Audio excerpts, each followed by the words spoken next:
Welcome to Mentoring Moments for Mom. I am Gail Anderson. Great to have you with us today. I am continuing the series that I'm doing on distance education.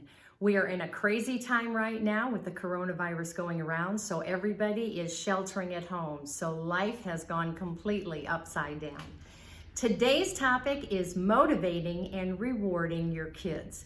Now, we can all tell our kids what to do, but it doesn't necessarily mean that it's going to get done. And our goal is to raise them to be independent, to raise them to make good decisions and do what they're supposed to do on their own. But until they are motivated from the inside to do that, I like to do a reward system so that they're motivated on the outside. Think about us as adults. Do we just work at a job for nothing? No. We expect a paycheck. We work hard so we can get a raise. We put more time in so that we can get a commission or a bonus or a promotion. All these things are important. That is how we all operate, especially from the start. So we want to help our kids to make good choices and to do what's right and to be effective adults when they grow up. Okay, so let's look at the personal gratification that we receive for doing something. It usually takes a while to build it in till it's something automatic. So especially with kids, we want to start out having things that they get rewarded for, and then eventually, when that becomes more automatic, you move the reward to a new behavior and the other things become expected. Now, there are things that are to be expected from our kids.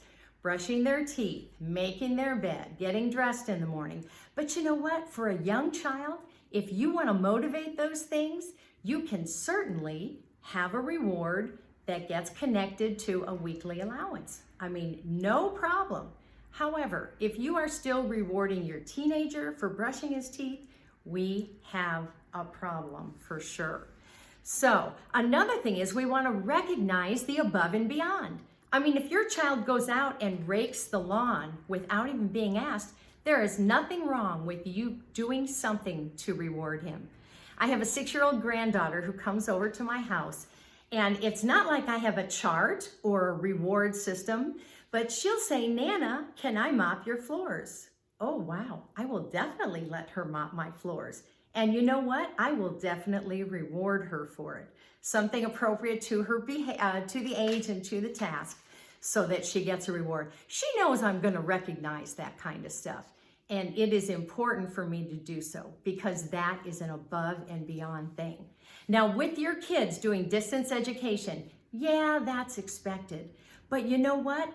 Show them that something is in it for them. They are not used to being home all day. They are not used to not being with their friends. They're not used to being under mom's tutelage. So let's set up some type of reward so that it's beneficial for them. That helps everybody. It makes your kids happier and it makes you happier.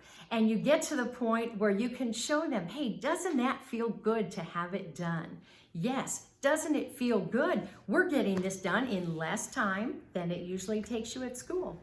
It's nice. So have a checklist or a list of responsibilities that have to be done and show your child that when those things are done for the day, then they get the reward of choosing what they want to do with their time. Total change of attitude. It's amazing. And I do not consider it bribery. Bribery is when you're standing there holding the reward in front of them. Do this, do this, do this, do this, and setting it down as soon as they finish. No, it is a thing that is decided upon. They know beforehand, if I do this, yes, I'll get the reward. Okay, also want to point out that you are rewarding their behavior. I am a firm believer in that we separate between the child and the behavior. We're getting kind of deep here. I hope you can keep up with me. But the child is good. His behavior might not be perfect, but the child is good. So even when you are rewarding, make sure you are rewarding for the behavior, not saying you're a good kid, you're good. Because they are good. No matter what they choose to do, they are good at heart. So always separate between the child and his behavior. The reward goes to the behavior. I also believe that we need to show appreciation for the behavior as well as the reward. Okay, they got their schoolwork done. They get to have 30 minutes of Nintendo time or computer time or whatever, but you can also say, that is a great job. Look at how you got that done. You beat the timer today. You got your math done in under 45 minutes. Man, you are a hard worker. Draw that behavior to the kind of person that they are, but help them to know that they are good on the inside, no matter whether their behavior is perfect or not. You always want to make sure that the rewards are appropriate to the task and the age. For instance, if I gave my granddaughter a $20 bill for mopping my floors, that's a little bit out of range. That should not be. And if I give my teenager $1 for raking the lawn, that's not appropriate either. You don't want to over-reward or under-reward. Okay, also, each child will be motivated differently, so it's good to look at what their rewards are. All of us are motivated differently. Some of us like gifts, some of us like words of affirmation, some of us like special time, different things, but each child will have their own things that motivate them. So use those things as a reward. Individual time with the parent, going on an outing, monetary rewards, whatever. It's really important to do that. Now, I shared on one of my son's podcasts, The Art of Understanding, about different rewards, and my son brought up what he's doing with his 6-year-old girl, and that is he's using carnival tickets that he purchased at Walmart, and he has a system set up where she gets so many tickets for different things that she does.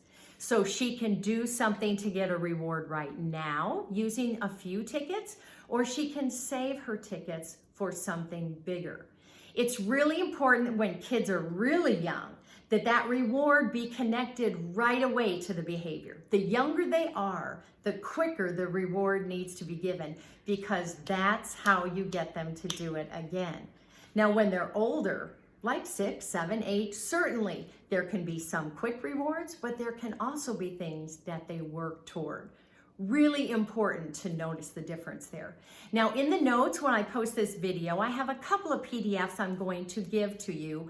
One has some great ideas for rewards for little kids, and the other one is 100 creative reward ideas. I highly recommend you take a look at that. And that is anything from young children all the way up through teenagers. Even if you don't use these exact rewards, they get your brain thinking as to what a great reward would be. But again, this is a great time when you have kids in your home to build behaviors, to build things inside by giving them that motivation from the outside to start with. And I'm telling you, everybody's happier. And when you have your kids home all day long because of COVID-19, right now is the best time to start this stuff. You may have not seen a necessity before now. You may have done it but gotten slack at it. Do it now. It will help you and it will make your kids happier. So in our next video, we're going to look at ideas for free time. Once that you get done doing your distance education for the day, now, especially if you are working remotely as well, you want your kids to have some ideas of how to spend the rest of their time.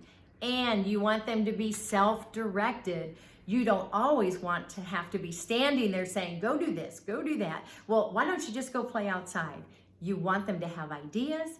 You want them to be self-directed. So that should be a good one. Hope you'll join us for that. Thank you again for listening today. Hope you are having a great experience during this time. I have some really special things to share in 2 videos from now on special days. So if you don't listen to any of these other videos, listen to that one. I do want to recommend that you just look through all the videos I have on mentoring moments for moms. There may be some issues you're having in your family or with your kids that might be of interest to you to look at. So take a look at that. Also, my husband and I have done blogs at KirbyAnderson.com. Check it out there. Hope you're having a wonderful day. Thank you again.